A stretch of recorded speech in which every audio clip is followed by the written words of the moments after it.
স্বরচিত কবিতা পাঠে আমি পাপিয়া দত্ত। শিরোনাম আমার গোপীনাথের লাগি। যদি হারিয়ে যাই খুঁজো আমায় ওই কাশের বনে, শরদের এক চিলতে রোদ্দুর মেখে আমি থাকবো তোমার অপেক্ষায়।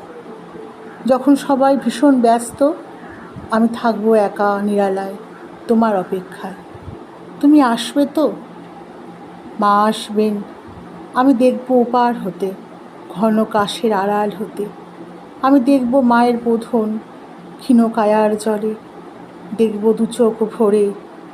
যখন হবে বিদায়ের পালা আমি যাব তোমার কাছে, অন্তর দিয়ে চিনে নিও আমায়, আশা রাখি এই মনে।